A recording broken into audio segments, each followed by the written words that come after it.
SP news కి స్వాగతం. ముందుగా ముఖ్యాంశాలు.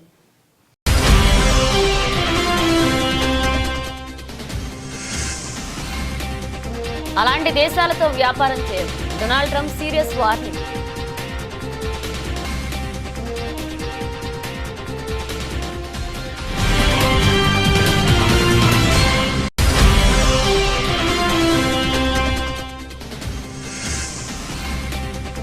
తమిళనాడులోని ప్రైవేట్ ఆసుపత్రిలో ఘోర అగ్ని ప్రమాదం.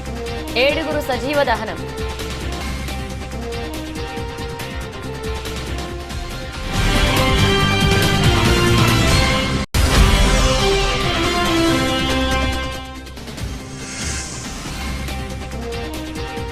కేంద్ర మంత్రి కిషన్ రెడ్డితో సీఎం రేవంత్ రెడ్డి భేటీ. కీలక విషయాల ప్రస్తావన. నవోదయాల విషయంలో ప్రధానికి సీఎం కృతజ్ఞతలు.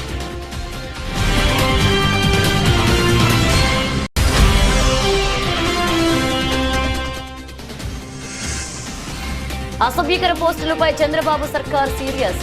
ఇక నుంచి మామూలుగా ఉండదంటూ వార్నింగ్.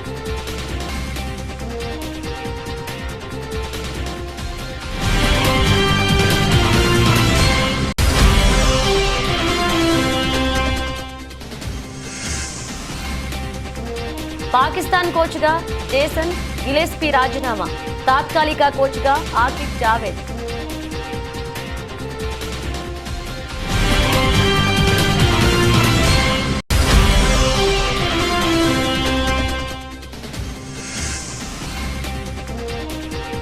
గాయపడ్డ జర్నలిస్టుకు మోహన్ బాబు క్షమాపణలు. లేఖ విడుదల చేసిన మోహన్ బాబు.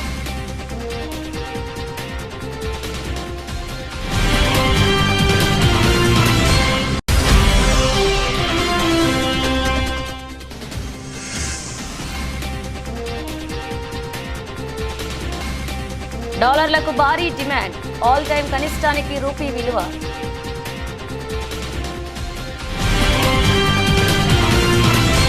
అమెరికా అధ్యక్ష ఎన్నికల్లో ఇటీవలే డొనాల్డ్ ట్రంప్ ఘన విజయం సాధించిన విషయం తెలిసిందే. ఆయన వచ్చే ఏడాది జనవరి 20న అమెరికాకు అధ్యక్షుడిగా రెండవసారి బాధ్యతలు చేపట్టనున్నారు. ఇప్పటికీ తన కార్యవర్గాన్ని నియమించుకుంటున్న ట్రంప్ ప్రపంచ దేశాల పట్ల తన వైఖరిని వెల్లడిస్తున్నాడు. ముఖ్యంగా అమెరికాకు అక్రమంగా వలసలు వచ్చే దేశాలపై ట్రంప్ గుర్రుగా ఉన్నాడు. ఎన్నికల ప్రచార సమయంలోనూ అక్రమ వలసదారులను దేశం నుంచి తరిమేస్తామని ట్రంప్ స్పష్టం చేశారు. తాను అధ్యక్షుడిని అయితే దేశ చరిత్రలోనే అతిపెద్ద ఆపరేషన్ చేపట్టి కనీసం 10 లక్షల మందికి పైగా అక్రమ వలసదారులను వెనక్కు పంపించడం ఖాయము అని ట్రంప్ ఎన్నికల ప్రచారంలో ప్రకటించారు. ప్రస్తుతం ఆయన విజయం సాధించడంతో అక్రమ వలసదారులను వారి వారి దేశాలకు పంపించేలాగా ప్రణాళికలు సిద్ధం చేస్తున్నారు. అమెరికా అధ్యక్షుడిగా మరికొద్ది రోజుల్లో బాధ్యతలు చేపట్టనున్న డొనాల్డ్ ట్రంప్ను Time magazine person of the year అవార్డుకు ఎంపిక చేసింది. ఈ సందర్భంగా ఈ మ్యాగజైన్కు ఇచ్చిన ఇంటర్వ్యూలో ట్రంప్ కీలక వ్యాఖ్యలు చేశారు. అక్రమ వలసలపై ఘాటుగా స్పందించారు. వలసదారులను వెనక్కి తీసుకువెళ్లని దేశాలతో తాను వ్యాపారం చేయబోనని ట్రంప్ పేర్కొన్నాడు. గతంలో ఎన్నడూ చూడని విధంగా దేశంలోకి వలసదారులు వస్తున్నారు. వీరిపై చట్టపరంగా ఎలాంటి చర్యలు తీసుకోవడానికైనా వెనుకాడబోను అని మరొకసారి ట్రంప్ స్పష్టం చేశారు. అమెరికాలో అక్రమంగా వలస వచ్చే వారిని తిరిగి వారి దేశానికి పంపిస్తా, వలసల కట్టడిపై చర్యలు తీసుకునే దేశాలతో వ్యాపార సంబంధాలు కొనసాగించలేము అంటూ ట్రంప్ పేర్కొన్నారు. ఇటీవలే ట్రంప్ మాట్లాడుతూ, నేను అధ్యక్ష బాధ్యతలు చేపట్టిన తొలి రోజు నుంచే పుట్టుకతో సంక్రమించే పౌరసత్వం అంశంపై దృష్టి సారిస్తా అని చెప్పారు. అమెరికా రాజ్యాంగంలోని 14వ సవరణలో పొందుపరిచిన జన్మ హక్కు పౌరసత్వం రద్దు చేయాలని యోచిస్తున్నట్లుగా ట్రంప్ పేర్కొన్నారు. ఆ నిర్ణయం అమల్లోకి వస్తే చెల్లుబాటు అయ్యే పత్రాలు లేకుండా యుఎస్లో తల్లిదండ్రులను జన్మించిన వారికి అమెరికా పౌరసత్వం లభించదు.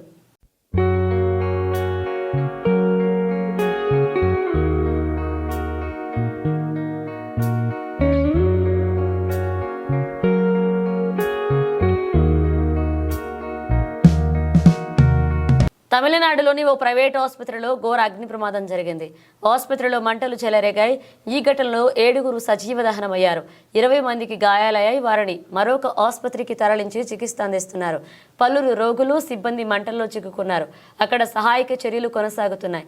దిండిగల్ తిరుచి హైవేపై ఈ ఘటన జరిగింది. సమాచారం అందుకున్న అగ్నిమాపక సిబ్బంది వెంటనే రంగంలోకి దిగింది. మంటలను అదుపు చేసే ప్రయత్నం చేస్తున్నారు. అగ్ని ప్రమాదం జరిగిన ఆసుపత్రి ప్రముఖ ఆర్థోపెడిక్ హాస్పిటల్ దిండిగల్లో ప్రముఖ ఆసుపత్రిగా గుర్తింపు ఉంది. గ్రౌండ్ ఫ్లోర్లోని రిసెప్షన్ ఏరియాలో షార్ట్ సర్క్యూట్ కారణంగా మంటలు చెలరేగి ఉండొచ్చని చెప్తున్నారు. చూస్తుండగానే క్షణాల్లో మంటలు భవనంలోకి ఇతర ఫ్లోర్స్కు పాకిపోయాయని పోలీసులు తెలియజేశారు. మంటలు చెలరేగడంతో అక్కడ భారీగా పొగాలముకుంది. దీంతో శ్వాస పీల్చుకోలేక రోగులు తీవ్ర ఇబ్బందులు పడ్డారు.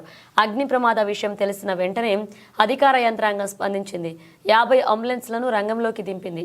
అగ్ని ప్రమాదం జరిగిన ఆసుపత్రిలో చికిత్స పొందుతున్న పేషెంట్లను సురక్షిత ప్రాంతాలకు తరలించేందుకు ఆ వాహనాలు వినియోగిస్తున్నారు.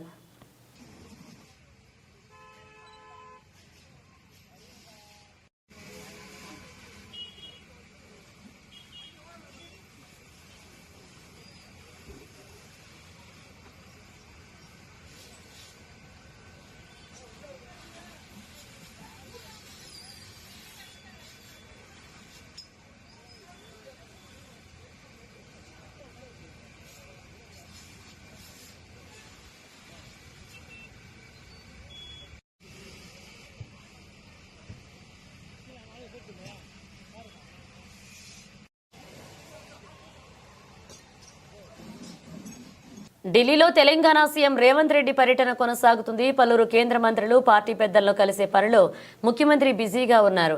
మంత్రివర్గ విస్తరణపై ఏఐసీసీ పెద్దలతో కీలక భేటీ జరగనుంది. మరోవైపు రాష్ట్రంలో పలు ప్రాజెక్టుల కోసం నిధులు మంజూరు చేయాలంటూ సీఎం రేవంత్ రెడ్డి కేంద్ర మంత్రులను కోరనున్నారు. ఇప్పటికే గురువారం కేంద్ర మంత్రులు కిషన్ రెడ్డి, నితిన్ గడ్కరీ, ధర్మేంద్ర ప్రధాన్తో భేటీ అయ్యారు CM Revanth.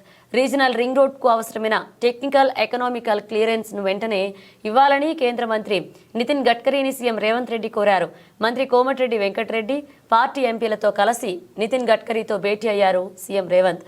Hyderabad Srisailam elevated corridor, Hyderabad Vijayawada 6 లైన్ల విస్తరణ డిపిఆర్ ఆమోదించాలని కోరారు. అలాగే రాష్ట్రంలో పలు నేషనల్ హైవేలకు నిధులు కేటాయించాలని, కొన్ని రోడ్లు అలైన్మెంట్ మార్చాలని విజ్ఞప్తి చేశారు. పలు ప్రాజెక్టు వద్ద రోప్వేలు ఏర్పాటు చేయాలని కోరారు. కేంద్ర గనుల శాఖ మంత్రి జి కిషన్ రెడ్డితో భేటీలో సీఎం రేవంత్ రెడ్డి కీలక విషయాలను ప్రస్తావించారు. రీజనల్ రింగ్ రోడ్ మొత్తానికి కేంద్ర కేబినెట్ ఆమోదం, రేడియల్ రోడ్లు మెట్రో ఫేజ్ 2, అలాగే మూసీ రివర్ ఫ్రంట్కు కేంద్ర సహాయం, మూసీ గోదావరి నదుల అనుసంధానం, Hyderabad sewerage master plan, Warangal underground డ్రైనేజీకి చేయూత, సింగరేణికి గనుల కేటాయింపు చేయాలని కోరినట్లుగా సీఎం రేవంత్ రెడ్డి తెలిపారు. మరొక కేంద్ర మంత్రి ధర్మేంద్ర ప్రధాన్తో భేటీ అయిన సీఎం రేవంత్ రెడ్డి రాష్ట్రానికి 7 నవోదయ విద్యాలయాలు మంజూరు చేసినందుకు కృతజ్ఞతలు తెలియజేశారు. సాల్వతో సత్కరించారు. నవోదయ విద్యాలయాలు లేని ఇతర జిల్లాలకు కూడా కేటాయించాలని, అలాగే తెలంగాణకు కేంద్రీయ విద్యాలయాలు మంజూరు చేయాలని విజ్ఞప్తి చేశారు. ఇక కేంద్ర మంత్రి కిషన్ రెడ్డితో తెలంగాణ సీఎం రేవంత్ రెడ్డి భేటీ అయ్యారు. కాంగ్రెస్ ఎంపీలతో కలిసి కిషన్ రెడ్డి నివాసంలో కలిశారు సీఎం. తెలంగాణలో వివిధ రకాల అభివృద్ధి పనులకు కేంద్ర ప్రభుత్వం మద్దతు ఇచ్చేందుకు కృషి చేయాలని కిషన్ రెడ్డికి రేవంత్ రెడ్డి విజ్ఞప్తి చేశారు. ఆర్ఆర్ఆర్, హైదరాబాద్ మెట్రో ఫేజ్ 2తో పాటు హైదరాబాద్, వరంగల్లో sewerage, under ground drainage plan, Singareni సంస్థలకు బొగ్గు గనుల కేటాయింపు సహా పలు అంశాలపై కిషన్ రెడ్డితో సీఎం చర్చించారు. 1,63,559 కోట్ల విలువైన ప్రాజెక్టుల విషయంలో కేంద్రం నుంచి కావాల్సిన చేయూతపై కిషన్ రెడ్డితో రేవంత్ చర్చించారు.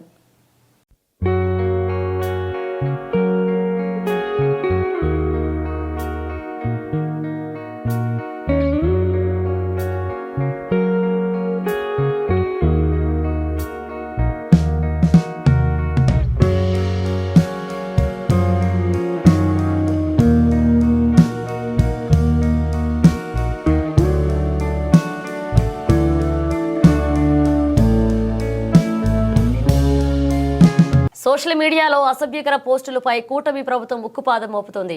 సోషల్ మీడియా వేదికగా రెచ్చిపోయిన పలువురిని ఇప్పటికే అదుపులోకి తీసుకుని విచారిస్తున్నారు అధికారులు. దీనిపై ఇప్పుడు కీలక నిర్ణయం తీసుకుంది ప్రభుత్వం.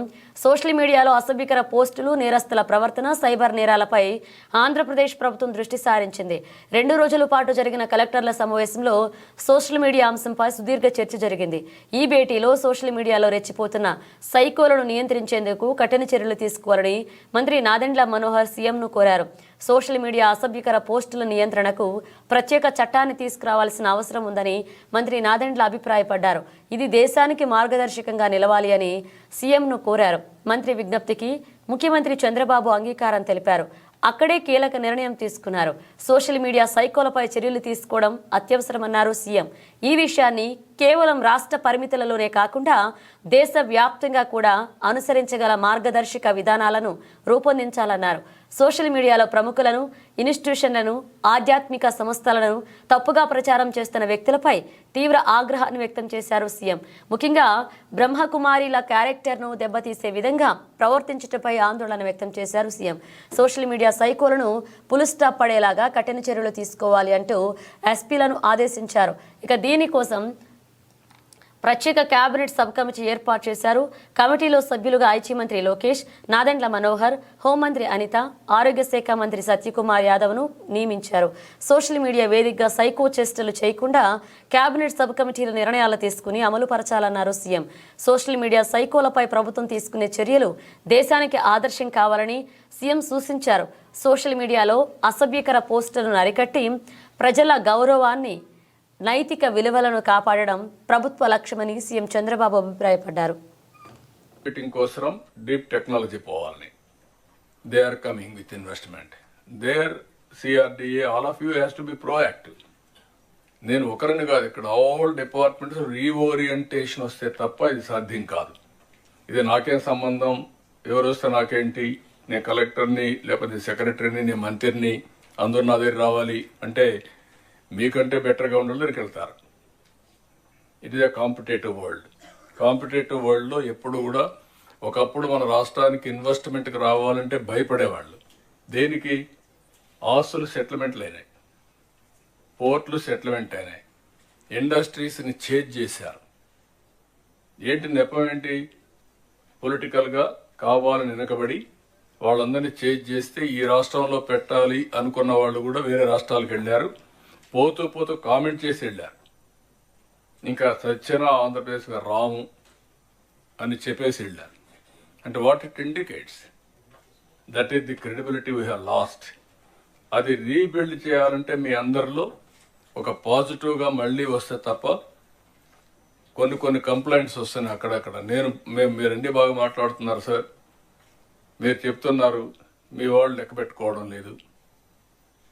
That attitude has to go. లేకపోతే 6 నెలలు బిజీగా ఉన్నాం, ఇప్పుడు ఇవ్వం, తర్వాత చూద్దాంలే. మనం ఏంటంటే ప్రతి ఒక్కరు speed of doing business. Ashoka cinema theatre ఆవరణంలో వేముల అశోక్ షాపును కూల్చిన సందర్భంగా తెలంగాణ లఘు చిత్రాల నిర్మాతల మండలి, Telangana short film making welfare association సభ్యులు అశోక్కు జరిగిన అన్యాయాన్ని తెలుసుకుని రావడం జరిగింది. ఎలా జరిగింది, ఏమిటి అనే విషయాలు తెలుసుకుని ఈ సందర్భంగా వారు మాట్లాడుతూ ప్రస్తుత ప్రభుత్వం వేముల అశోక్ ఆస్తిని కూల్చడం అన్యాయము అని, వారికి న్యాయం జరిగేంత వరకు వారికి మద్దతుగా నిర్మాతల మండలి అధ్యక్షులు అశోక్ రావు, కోశాధికారి చిరంజీవి రెడ్డి, కనివేని శ్రీనివాస్, కనపర్తి శ్రీనివాస్, కలర్ సత్తన్న తదితరులు ఈ సమస్య సీఎం వద్దకు తీసుకుని వెళ్లి న్యాయం జరిగేలాగా మేమంతా కృషి చేస్తామని, కళాకారుల పక్షాన వారికి మద్దతు తెలిపి భవిష్యత్తులో కూడా పెద్ద ఉద్యమం చేస్తామని భరోసా ఇవ్వడం జరిగింది. ఇవాళ కరీంనగర్ నుండి షార్ట్ ఫిల్మ్ ప్రొడ్యూసర్ అసోసియేషన్ నుండి మరియు short films film makers welfare association నుండి ఇవాళ మా మిత్రులు రావడం జరిగింది. వాళ్ళు ఈటీవీలో, V6లో మరి మీడియాలో వచ్చినటువంటి వార్తల్ని చూసి మా తోటి కళాకారుడికి ఇంత అన్యాయం జరిగింది ఈ ఊర్లో అని చెప్పి తెలిసి వాళ్ళు రావడం జరిగింది.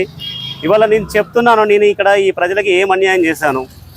1965లో ఈ థియేటర్ తీసుకొని ఒక చట్టబద్ధమైన లీజ్ తీసుకొని దీనిలో థియేటర్ కట్టుకొని మరి కాలానికి అనుగుణంగా ఒక కొత్త థియేటర్ కట్టుకోవడం కోసం మేము కావాల్సినటువంటి పర్మిషన్ల కోసం సింగరేణి వద్ద నుండి మేము ఎదురు చూస్తూ ఉన్నాం.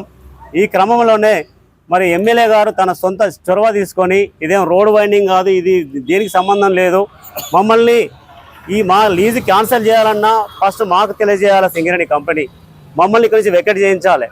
వెకెట్ చేయకుండా తన ఇష్టారాజ్యంగా ఒక అర్ధరాత్రి వచ్చి మార్చి 23వ తారీఖు 11 గంటలకు వచ్చి ఒక 20-30 మందితో వచ్చి ఆ థియేటర్ కూర్చోడం జరిగింది. ఆ థియేటర్ను కూర్చోడానికి గ్రూప్ 2 పరీక్షల నిర్వహణ విధులకు కేటాయించిన అధికారులు పరీక్షా కేంద్రాల వద్ద పకడ్బందీగా విధులు నిర్వహించాలని హన్మకొండ జిల్లా అదనపు కలెక్టర్ ఏ వెంకటరెడ్డి అన్నారు. హన్మకొండ జిల్లా కలెక్టరేట్లోని కాన్ఫరెన్స్ హాల్లో ఈ నెల 15, 16 తేదీల్లో జరగనున్న గ్రూప్ 2 పరీక్షల నిర్వహణపై అధికారులతో సమావేశాన్ని నిర్వహించారు. ఈ సందర్భంగా జిల్లా అదనపు కలెక్టర్ వెంకటరెడ్డి మాట్లాడుతూ గ్రూప్ 2 పరీక్షా కేంద్రాల వద్ద అభ్యర్థులు హాల్ టికెట్, ఫోటో గుర్తింపును క్షుణ్ణంగా తనిఖీ చేయాలన్నారు. ఈ సందర్భంగా పరీక్షా కేంద్రాల వద్ద నిర్వహించాల్సిన విధులు సంబంధించిన నియమ నిబంధనలు, మార్గదర్శకాలను అధికారులకు వివరించారు. ఈ సమావేశంలో స్పెషల్ డిప్యూటీ కలెక్టర్ రవి, పరీక్షల రీజనల్ కోఆర్డినేటర్లు professor Sadanandam, professor Anand Kishore, collectorate AO Gowrishankar, ఇతర అధికారులు పాల్గొన్నారు. హడావుడికి టైం చూసుకోవాలి, టైం ప్రాపర్ వెళ్ళి కొట్టినా సరే ఇక్కడ అది టైం టేబుల్ కావాలి, కంటిన్యూ ఒకటి కావాలి చూసుకోవాలి. అదేవిధంగా మొబైల్ డిపాజిట్ కూడా కౌంటర్ పెట్టండి. మొబైల్ డిపాజిట్ కూడా కౌంటర్ ఖచ్చితంగా పెట్టాలి. ఈ చీఫ్ సూపరింటెండెంట్స్ ఇవన్నీ కూడా.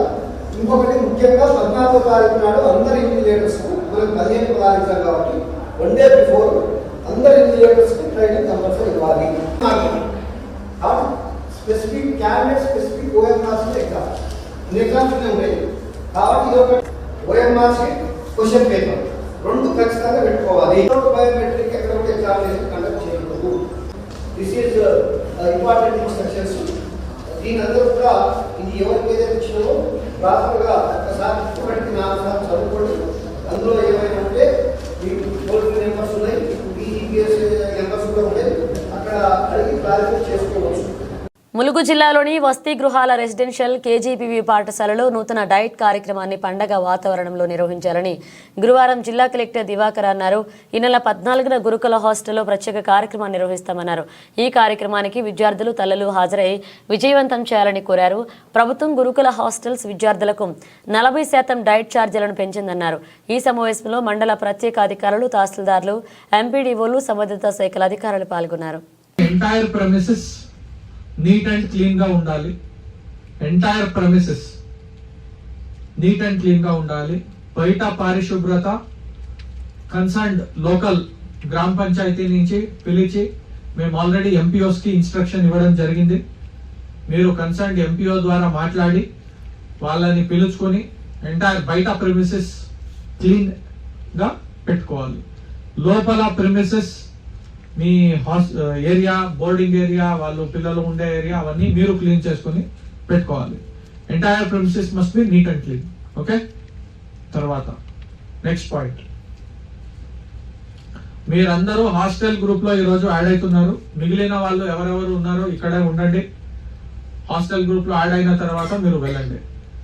మీకు ఒక డేటా ఇవ్వడం జరుగుతుంది. ఏ హాస్టల్ కి ఎవరు చీఫ్ గెస్ట్ ఉన్నారు, ఎవరు సూపర్వైజింగ్ ఆఫీసర్ ఉన్నారు అని మేము ఇవ్వడం జరుగుతుంది. మండల్ స్థాయి అధికారులు, MPDO, MPO, MRO వీళ్ళకి 4-5 హాస్టల్స్ రెసిడెన్షియల్స్ గ్రూప్ ప్రకారంగా సూపర్వైజింగ్ ఆఫీసర్ ఇచ్చాము. చీఫ్ గెస్ట్ ని ఆయా దగ్గర ఉన్న GP స్పెషల్ ఆఫీసర్స్ ని చీఫ్ గెస్ట్ గా మనము ఇవ్వడం జరిగింది. చీఫ్ గెస్ట్ గా వాళ్ళు మీ ఇన్స్టిట్యూషన్ ని వచ్చి వాళ్ళు విజిట్ చేస్తారు. దయచేసి ఈ డేటాని నేను సాయంత్రం 8 o'clock డిపార్ట్మెంట్ వాళ్ళు మీ కింద ఎవరెవరు ఉన్నారు స్కూల్స్ వాళ్ళ ద్వారా మాట్లాడి ఎక్కడ చేంజెస్ చేయాలి అనేది వచ్చి మాకు చెప్తే క్రాంతికి చెప్పండి. ఆయన చేంజ్ చేసి ఆ లిస్ట్ ఫైనలైజ్ చేసి మీకు పంపిస్తారు. ఈ రోజు సాయంత్రం మీ పని అయిపోవాలి. రేపటికల్లా నాకు లిస్ట్ ఫ్రీజ్ అవ్వాలి by 12 o'clock in the afternoon. అర్థమైందా? So that there are no more changes in this particular activity. తర్వాత 14th రోజు రాసుకోవాలి. 14th రోజు పిల్లలతో పాటు వాళ్ళ ఏదో particular program and preferably mother. Okay okay. తర్వాత హోల్ ఐడియా ఏంటి అంటే మనము ఏదైతే డయట్ చార్జెస్ ఇంక్రీజ్ అయ్యాలి అనేది ఉద్దేశం. ఓకే. సో అందుకోసమే మీరు ఏం చేయండి అంటే మీకు మోడిఫైడ్ మెన్యూ అందరికి వచ్చిందా? మోడిఫైడ్ మెన్యూ చార్జ్ ఇంక్రీజ్ అయింది, దానికి తగ్గట్టు మోడిఫైడ్ మెన్యూ అందరికి వచ్చిందా? ఎవరికి రాలేదు వాళ్ళు చేతులు ఎత్తండి. మోడిఫైడ్ మెన్యూ రాని వాళ్ళు okay, so what I would suggest is ఒకటి డిస్ప్లే లాగా పెట్టండి. Tuesday, Wednesday, Thursday, Friday, Saturday ఇది మీరు చేసి మీ పిల్లలకి ఇచ్చే భోజనం ఇట్లా ఉంటది. పాకిస్తాన్ టెస్ట్ జట్టు కోచ్ పదవికి జేసన్ గిలెస్పీ రాజీనామా చేశారు. ఆ దేశానికి చెందిన మాజీ పేస్ బౌలర్ ఆకిబ్ జావేద్ టెస్టులకు తాత్కాలిక కోచ్గా బాధ్యతలు చేపట్టనున్నారు. ఆస్ట్రేలియా మాజీ బౌలర్ గిలెస్పీ స్థానంలో జావేద్ విధులు నిర్వహించనున్నారు. దక్షిణాఫ్రికాతో జరిగే 2 టెస్టులకు ఆకిబ్ జావేద్ కోచ్గా వ్యవహరించనున్నారు. డిసెంబర్ 26న తేదీ నుంచి సౌత్ ఆఫ్రికాతో పాకిస్తాన్ తొలి టెస్ట్ ఆడుతుంది. వాస్తవానికి గిలెస్పీ కాంట్రాక్ట్ 2026 వరకు ఉంది. కానీ ఇటీవలే పాకిస్తాన్ క్రికెట్ బోర్డు గిలెస్పీ మధ్య సయోధ్య కుదరడం లేదు. టీమ్ నిల్సన్ కాంట్రాక్టర్ను పొడిగించేందుకు పీసీబీ నిరాకరించింది. దీంతో గిలెస్పీ తప్పుకుంటున్నట్లుగా స్పష్టమవుతోంది. గిలెస్పీ కంటే ముందు టెస్ట్ కోచ్గా ఉన్న గారీ కృష్ణన్ను కూడా ఆ పోస్టు నుంచి తప్పుకున్నాడు. పాక్ క్రికెట్ బోర్డుతో వైరుధ్యాల కారణంగానే కృష్ణన్ కూడా వైదొలిగాడు. ఆకిబ్ జావేద్ను సీనియర్ సెలెక్టర్గా నియమించడంతో పీసీబీతో పనిచేస్తున్న విదేశీ కోచ్లు ఒక్కొక్కరిగా తప్పుకుంటున్నారు.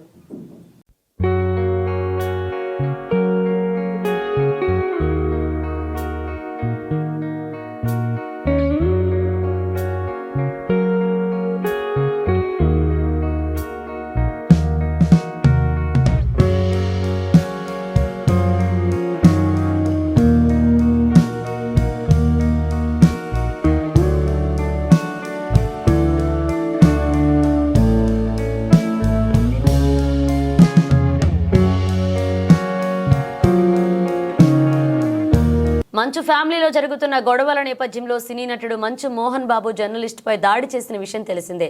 ఈ దాడి ఘటనలో టీవీ9 జర్నలిస్ట్ రంజిత్ కు తీవ్ర గాయాలయ్యాయి. ఈ ఘటనతో ఆగ్రహించిన జర్నలిస్ట్ సంఘాలు మోహన్ బాబు క్షమాపణ చెప్పాలంటూ డిమాండ్ చేస్తున్నాయి.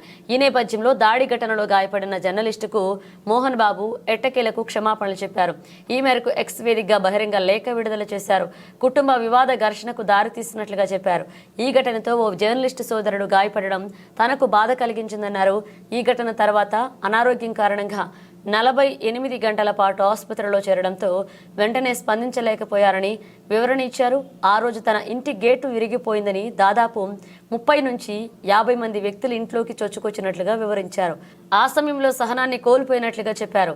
పరిస్థితి అదుపు చేసే క్రమంలో జర్నలిస్టుకు గాయమైందని, ఇది చాలా దురదృష్టకరమన్నారు. అతడికి, ఆయన కుటుంబానికి కలిగిన బాధకు తాను తీవ్రంగా చింతిస్తున్నట్లుగా చెప్పారు. ఈ మేరకు హృదయపూర్వకంగా క్షమాపణలు కోరుతున్నట్లుగా లేఖలో పేర్కొన్నారు.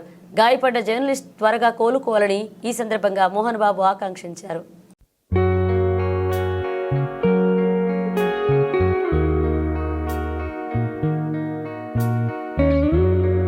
డాలర్తో పోల్చితే రూపాయి మారకం విలువ అంతకంతకు పడిపోతూనే ఉంది. గురువారం మరొక 5 పైసలు దిగజారి ఫారెక్స్ మార్కెట్లో ఆల్ టైమ్ కనిష్టాన్ని తాకుతూ 84.88 వద్ద క్షీణించింది. అంతర్జాతీయంగా ముడి చమురు ధరల్లో పెరుగుదల, విదేశీ పెట్టుబడుల ఉపసంహరణలు, దేశీయ స్టాక్ మార్కెట్ల నష్టాలు రూపీని ఒత్తిడికి గురిచేశాయి. ఈ క్రమంలోనే విదేశీ బ్యాంకులు దిగుమతిదారుల నుంచి డాలర్లకు భారీగా డిమాండ్ కనిపించింది. నిజానికి అమెరికా అధ్యక్ష ఎన్నికల్లో డొనాల్డ్ ట్రంప్ విజయం సాధించిన దగ్గర నుంచి కరెన్సీ మార్కెట్లో డాలర్ పరుగులు మొదలయ్యాయి.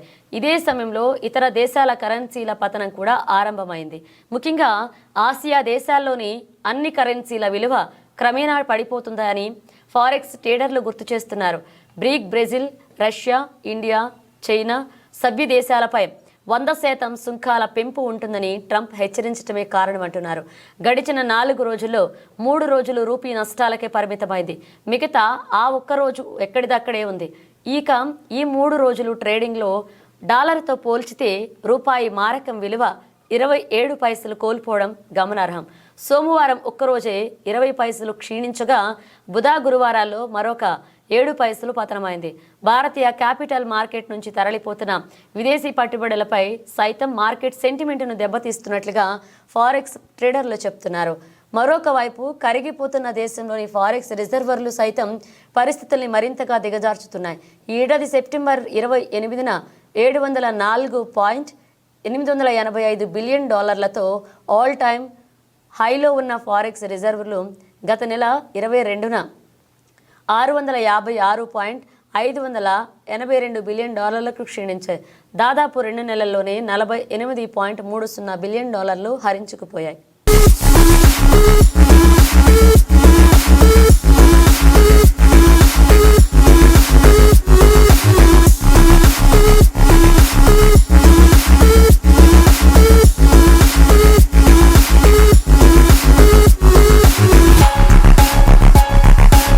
బులెటిన్ ముగించే ముందు హెడ్లైన్స్ మరోసారి.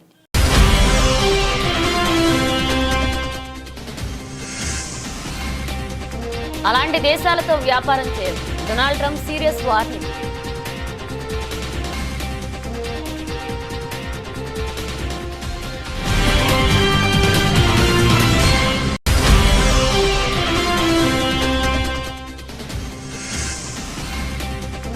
తమిళనాడులోని ప్రైవేట్ ఆసుపత్రిలో ఘోర అగ్ని ప్రమాదం, 7 సజీవ దహనం.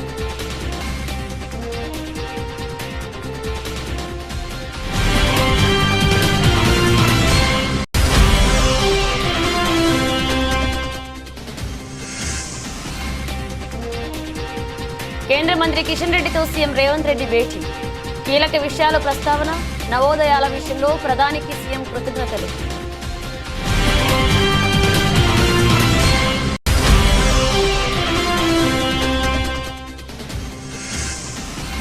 అసభ్యకర పోస్టులపై చంద్రబాబు సర్కార్ సీరియస్, ఇక నుంచి మామూలుగా ఉండదంటూ వార్నింగ్.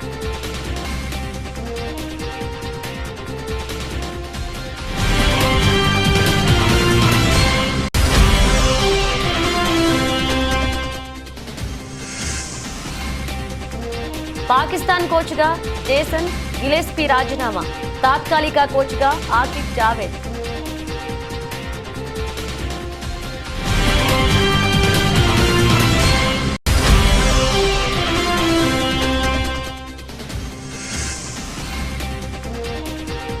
గాయపడ్డ జర్నలిస్టుకు మోహన్ బాబు క్షమాపణలు, లేఖ విడుదల చేసిన మోహన్ బాబు.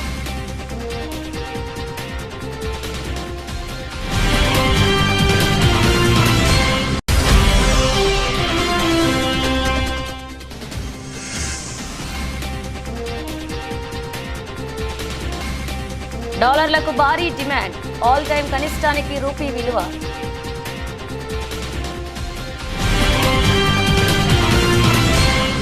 ఇవి బులెటిన్ అప్డేట్స్. మరో అప్డేట్స్తో మళ్ళీ కలుద్దాం.